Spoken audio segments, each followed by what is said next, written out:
Hi అండి, నేను మీ Raji. Welcome to our channel. ఇవాల్టి వీడియోలో సింపుల్ టెక్నిక్తో చిక్కుడుకాయ కూరని ఏ విధంగా చేయాలో చూద్దామా. ఫస్ట్ టైం మన ఛానల్ని చూస్తున్నట్లయితే సబ్స్క్రైబ్ చేసుకుని ఒక లైక్ ఇచ్చి సపోర్ట్ చేయండి. ఇంకా వీడియో స్టార్ట్ చేద్దాం. చిక్కుడుకాయలకి ఎక్కువగా పురుగు పడుతూ ఉంటుంది కాబట్టి ఈ విధంగా రెండు వైపులా నార తీసి చూసుకొని వలవాలండి. ఇంత డీటెయిల్డ్గా ఎందుకు చెప్తున్నానంటే ఇప్పుడిప్పుడే కొత్తగా వంట చేయడం స్టార్ట్ చేసిన వాళ్ళ కోసం అండి. ఇలా ఒలిచి పెట్టుకున్న చిక్కుడుకాయల్ని వాటర్లో బాగా కడిగి పక్కన పెట్టుకోవాలి.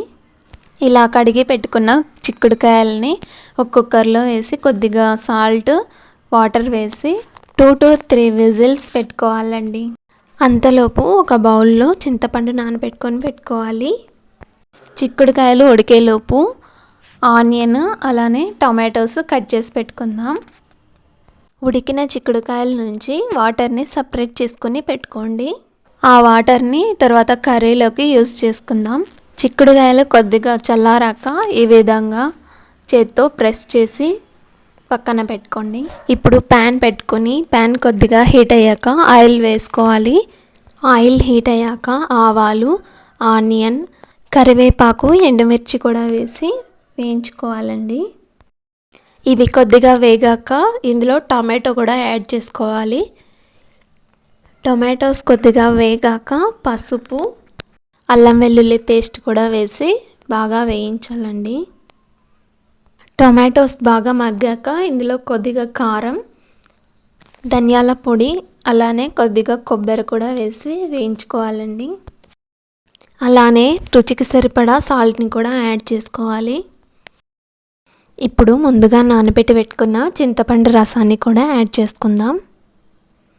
ఒకసారి మసాలా అంతా కలిసేలా గరిటెతో కలుపుకోవాలండి. చిక్కుడుకాయల్లో నుంచి సపరేట్ చేసుకున్న వాటర్ని ఇప్పుడు యాడ్ చేసుకుందాం. కర్రీ ఎంత కన్సిస్టెన్సీలో కావాలో అంత వాటర్ యాడ్ చేసుకుంటే సరిపోతుంది. ఇలా పొంగు కట్టి తెరిలిన తర్వాత ముందుగా ఉడకబెట్టి పెట్టుకున్న చిక్కుడుకాయలని యాడ్ చేసుకుందాం. నార్మల్గా అలానే వేసుకున్నట్లయితే ఆల్రెడీ చిక్కుడుకాయలో వాటర్ ఉంటుంది కాబట్టి మసాలా సరిగ్గా పట్టదు. ఇలా చిక్కుడుకాయలని వత్తి తీసుకోవడం వల్ల మసాలా దానికి బాగా పడుతుందండి. వీటిని ముందుగా ఉడకబెట్టి పెట్టుకున్నాం కాబట్టి ఎక్కువ టైం తీసుకోదు, తొందరగా అయిపోతుంది. మన చిక్కుడుకాయ పులుసు దగ్గరికి వచ్చేసిందండి. ఇప్పుడు కొద్దిగా కొత్తిమీరతో గార్నిష్ చేసుకొని వడ్డించుకోవడమే. ఇంతేనండి, ఇంత సింపుల్గా చిక్కుడుకాయ పులుసుని చేసుకోవచ్చు.